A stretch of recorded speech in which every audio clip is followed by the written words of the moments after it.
અત્યારે મારી સાથે વરિષ્ઠ પત્રકાર જગદીશ મહેતા જોડાયા છે। સર, વિસાવદરમાં હાલ કેવો છે માહોલ? ક્યાંક ગોપાલ ઇટાલિયા અને કિરીટ પટેલ વચ્ચે રસાકસીનો માહોલ ચાલી રહ્યો છે, શું કહેવું છે?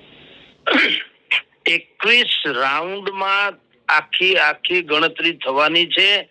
અત્યારે પ્રથમ રાઉન્ડ શરૂ થયો નથી। બેલેટ પેપરની જે છે એ મતદાનની ગણતરી શરૂ થઈ છે ને એમાં 400 મતે કિરીટભાઈ પટેલ ભારતીય જનતા પાર્ટીના ઉમેદવાર આગળ છે એવું આપણે જાણ્યું, બરાબર। પરંતુ આ બિલકુલ ઇનિશિયલ સ્ટેજ છે, એટલે પ્રાથમિક વાતો છે, કારણ કે હજી 21 જેટલા રાઉન્ડ થવાના છે। એટલે આપણે જો 8-10 રાઉન્ડ થાય ત્યાર પછી આપણે કંઈક પણ નિર્ણાયક કે આપણને સમથિંગ ક્યાંક સંકેત મળી શકે કિરીટભાઈ જીતે છે કે ગોપાલ ઇટાલિયા આગળ છે વગેરે। પણ અત્યારે તો 100% જે છે તે આ છે કે બેલેટ પેપરની ગણતરી જ્યારે શરૂ થઈ એમાં ભારતીય જનતા પાર્ટીના ઉમેદવાર કિરીટભાઈ 400 મતથી આગળ છે। કડીમાં ભારતીય જનતા પાર્ટી આગળ છે। આપણે ભૂતકાળમાં વાત કરી હતી કે બંને તરફ સ્થિતિ કંઈક એવી છે, આંકલન એવું કહે છે કે કડીમાં ભાજપ જીતી જાય એમ છે, અથવા તો આગળ જે અત્યારે રુઝાન આવી જ રહ્યા છે।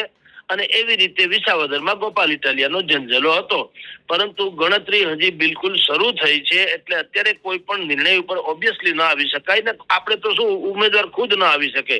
21 રાઉન્ડની જે ગણતરી છે એમાં 10-12 રાઉન્ડ પૂરા થાય ત્યારે આપણને સંકેત મળી જાય કે આગળ શું થવાનું છે।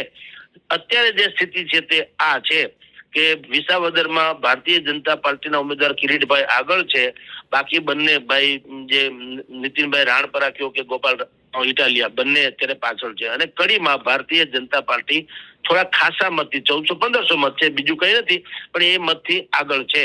આવી સ્થિતિ અત્યારે છે। પરંતુ મેં આપને કીધું તેમ કોઈ પણ વિષય ઉપર આપણે ડિબેટ કરવી હોય કે ભાવિના એંધાણ, ધારો કે ગોપાલ ઇટાલિયા ઇન કેસ આને આ સ્થિતિમાં રહી અને હારી જાય તો ગુજરાતની રાજનીતિ ઉપર શું થાય, ગોપાલ ઇટાલિયા જીતી જાય તો ગુજરાતની રાજનીતિ પર શું અસર થાય, એ આપણે હજી 8-10 રાઉન્ડ પૂરા થયા પછી ક્યાંક આપણે આંકલન કરી શકીએ।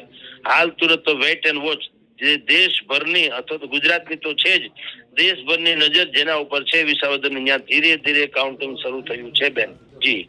જી સર, અમારી સાથે જોડાવા બદલ આપનો ખૂબ ખૂબ આભાર।